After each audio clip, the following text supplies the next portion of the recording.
A atuação de Heath Ledger como Coringa foi uma das coisas mais impactantes que eu vi na minha vida. E hoje eu vou contar pra vocês por que esse cara é uma referência pra mim. Hi.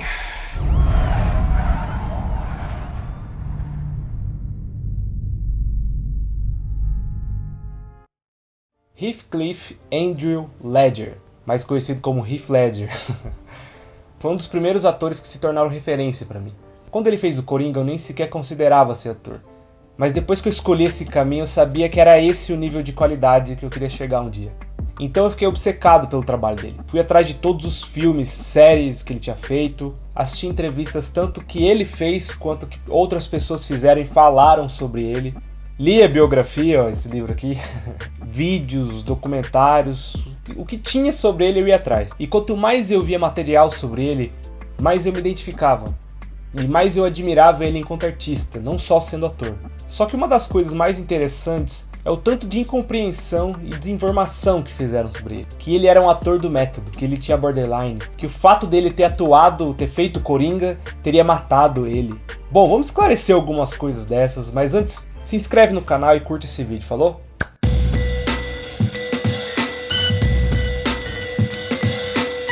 Sobre ele ser um ator do método, ou method actor, como se chama, né? Além de eu ser artista e de trabalhar como ator, eu estudei muito o método. Principalmente nos anos em que eu estava na faculdade, desde que eu entrei. Já são mais de 10 anos estudando sobre isso, e a quantidade de absurdo que as pessoas falam, não só sobre o Heath Ledger, mas também sobre o método, sobre Actors Studio, sobre todas essas coisas. Cara, é uma loucura. Mas calma, ainda vou fazer um vídeo só sobre o método, explicando a história, contando um pouco dessa história, falando como que o método foi idealizado pelo Lee Strasberg e como que o método ele acabou se tornando um parâmetro de qualidade junto com o cinema americano. E ambos acabaram sendo exportados mundo afora como o símbolo máximo de qualidade do que é fazer cinema. No final das contas, é o cinema americano vendendo. Por ora, é importante ter em mente que ator do método ou ator metódico é aquele que segue a metodologia do Strasberg. Só isso. Então, Al Pacino, Marilyn Monroe, por exemplo, que estudaram com Strasberg e utilizam essa abordagem no seu trabalho, seriam atores do método, ok? Marlon Brando não é um ator do método porque o Marlon Brando estudou com a Stella Adler. Ele inclusive vai rechaçar muito sim o Strasberg, mas não é sobre o Marlon Brando que a gente vai falar hoje. Ah, mas o ator do método é aquele que vive a personagem, que não sai da personagem no set, que antes de filmar busca viver as mesmas condições da personagem. Gente, isso é o trabalho do ator, só. O trabalho do ator é tentar entender a personagem, mas sobretudo é tentar expressar essa personagem, através do seu próprio corpo. Então ele vai fazer o possível e o impossível para que isso aconteça. O ponto é que existem diversas maneiras de se abordar um papel. O método do Strasberg é uma delas. E o Heath Ledger não tinha uma metodologia. Ele mesmo diz isso. Nunca estudei interpretação na Austrália. Eu temia que 4 anos na escola de atores me cuspiria de volta como um carro da Toyota, com um conjunto de regras, quando eu sentia que atuar era desafiar as regras. Outra frase. Não tem um método na minha loucura. Para mim, atuar é mais uma forma de autodescoberta. Sempre achei importante me conhecer e ser capaz de responder meus próprios questionamentos. Mais uma. Nunca acreditei que ter um conjunto de técnicas me ajudaria a atuar. Não há regras e não há um manual. No fim das contas, tudo se resume aos meus instintos. Essa é a única coisa que me guia em toda decisão profissional. Essa é minha técnica. Leio um roteiro umas 100 vezes e talvez uma das únicas características constantes no meu modo de trabalhar seja o fato de que depois de começar a filmar, eu não olho mais nenhuma vez pro roteiro, até que terminemos as filmagens. É meio como se ele ficasse impresso na minha cabeça durante os ensaios. Eu só deixo fluir. No fim das contas, tudo se resume aos meus instintos. Essa frase é muito boa porque é isso. O artista ele segue um caminho invisível porque ele sente que esse é o caminho que tem que ser feito. Você tem que se colocar em situações mais vulneráveis e se testar. E é isso que eu tô fazendo. Acting is learning about the life around you and the person you are. You can learn all the techniques in the world, but if you know nothing about life and yourself, then you're at a loss. Isso é muito louco porque de todos os trabalhos que eu fiz como ator, é algo como: o que a personagem pede? O que eu posso fazer para conseguir chegar? E é sempre diferente. Tem muitas falas do Heath sobre como ele abordava os trabalhos dele. Quando ele fez o Bob Dylan, por exemplo, ele falou o seguinte: li os livros, vi os documentários, meu catálogo de músicas de Dylan se expandiu. Você normalmente tem um entendimento inato do que precisa fazer. Dylan era alguém por quem senti que tinha que ficar obcecado. É esse entendimento inato do que precisa ser feito. É isso. E ele disse isso também quando fez o Coringa. Em algum lugar dentro de mim, eu soube imediatamente o que fazer. Não tive que procurar. Eu já tinha um plano de ataque. Parte de mim sente como se eu estivesse me aquecendo para esse papel há anos. Em Os Irmãos Green, Terry Gilliam me ajudou a criar um tipo de palhaço e a dar a ele o ritmo certo. Sinto que é algo que eu sei como fazer. Será sombrio, sinistro e empolgante.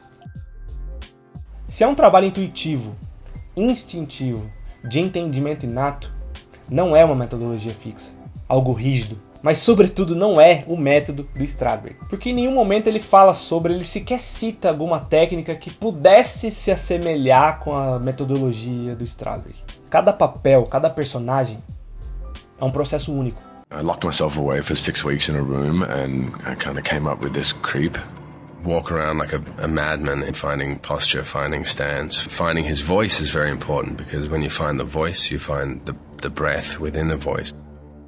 Todo mundo já sabe sobre o fato dele ter passado semanas num quarto de hotel se preparando para o personagem, sobre o diário do Coringa, que ele tinha diversas colagens de pensamentos, referências, imagens e tudo mais. Mas o interessante é perceber também as diferenças entre os processos de criação. A gente falou agora há pouco sobre o Bob Dylan, mas tem também quando ele fez o cowboy Ennis Del Mar no filme O Segredo de Brokeback Mountain. Esse personagem é interessante porque dá a impressão de que ele tem muito menos fala do que com quem ele contracena, né, que é o Jake Gyllenhaal. Mas a verdade é outra. Graças à atuação brilhante do Heath, que a gente tem essa impressão. Inclusive o Ang Lee, que é o diretor do filme, ele falou sobre isso.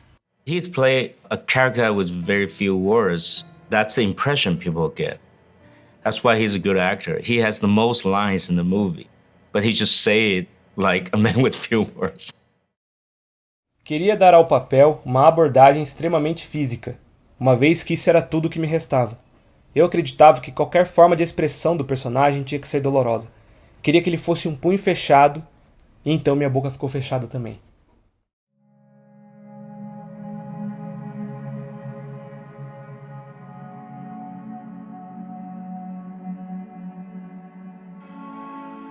Primeiro que não foi ter trabalhado com o Coringa que o matou. Nem a complexidade, a loucura do Coringa, coisa do tipo. Inclusive eu vi recentemente gente falando que ele tinha borderline.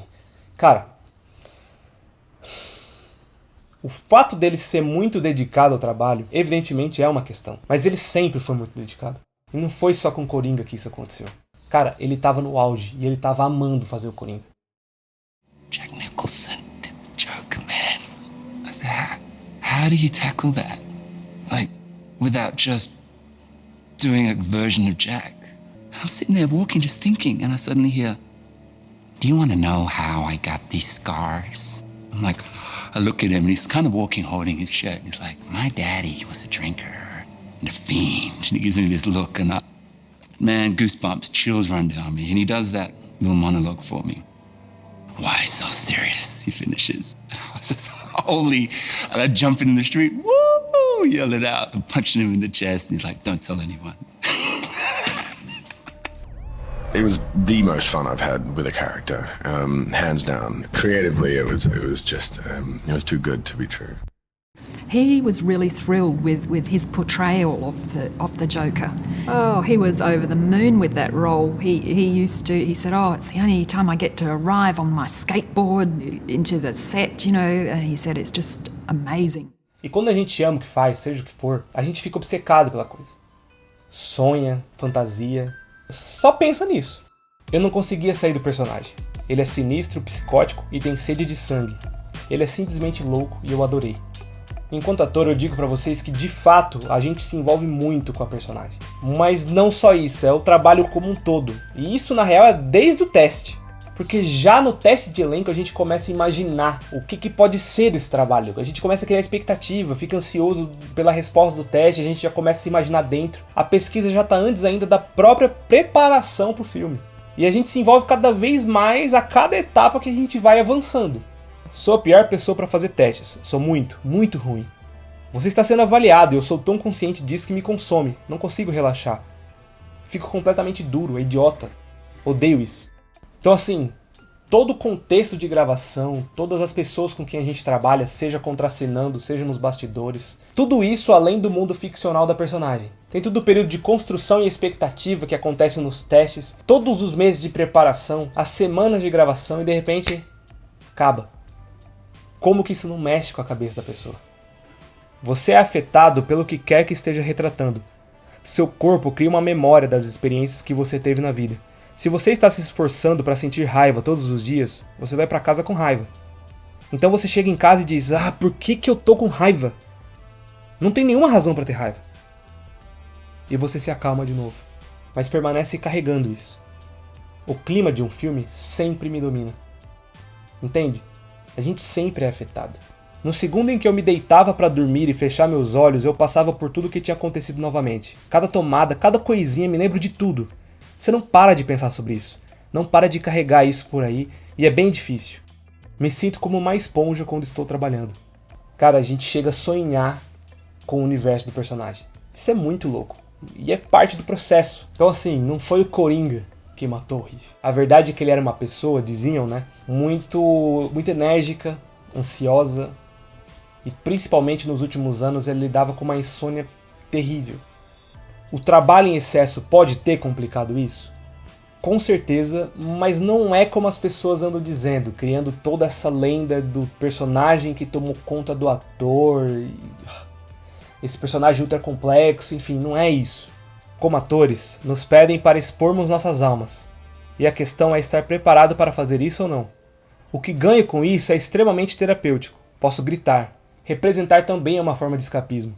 Você veste fantasias, mas na maioria das vezes está escapando da vida, do mundo social. Fazer um filme é doloroso. Perco o sono, fico ansioso, empolgado e nervoso. A adrenalina vai a 1000. É a minha única forma de representar. E como eu disse, a gente se envolve muito com aquilo que a gente ama. E ele amava atuar, ele amou fazer o Coringa, assim como ele amou diversos outros trabalhos que ele fez. A gente se prepara um bom tempo, grava e tudo termina. Aí nós, atores, ficamos num limbo, esperando o resultado, aguardando para ver como ficou o nosso trabalho. Ficamos ansiosos com isso. E o principal, o que a gente construiu durante todos esses meses, fica no nosso corpo. Como uma memória muscular, afetiva, sensorial. Isso marca. Se alteramos nossa voz, um gesto, uma postura nova, um jeito de falar, gírias, uma prosódia, tudo fica um pouco. E nós, atores, não aprendemos a lidar com isso. Conversando com um amigo meu, o ator Luiz Navarro, a gente percebeu que no Brasil tem essa figura, né, do preparador de elenco. Mas e depois? E a despreparação? Heath era mais um que tinha dificuldade de lidar com isso. Mas, para além do trabalho, ele acabou se tornando uma pessoa dependente de remédio para relaxar, para dormir. E isso por si só, querendo ou não, já é um tremendo risco para o corpo. Agora, no contexto em que ele estava, ele acabou se tornando uma bomba relógio. Quer dizer, ele estava ansioso pelo trabalho que ele tinha feito no Coringa, assim como ele sempre ficava, né, nos outros projetos dele, especialmente os que ele gostava de fazer. Ele já estava imerso em outro trabalho, o filme O Mundo Imaginário do Dr. Parnassus, que ele nem sequer chegou a terminar. Sua vida afetiva não estava exatamente bem, ele tinha recentemente se tornado pai, mas o seu relacionamento tinha ido por água abaixo. Tinha toda essa questão da insônia, dos remédios. Percebe que é muito mais complexo do que toda essa lenda que se criou em torno dele e do Coringa? I ran into him in New York. Hadn't seen him for a couple of years, and wow, Heath has changed, but the way he has changed kind of like got me a little concerned, you know. And I looked at him and I thought, wow. With a bit of a concern, you know.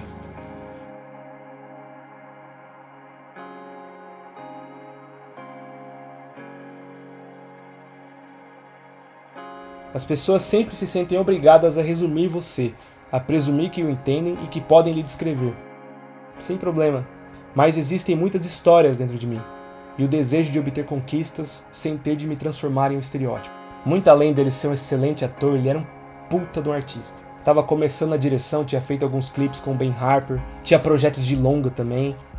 Just there, stay right there. Okay, playback. O interesse que ele tinha na música fez com que ele criasse um selo com Ben Harper e investisse em novos artistas. very much. That's all.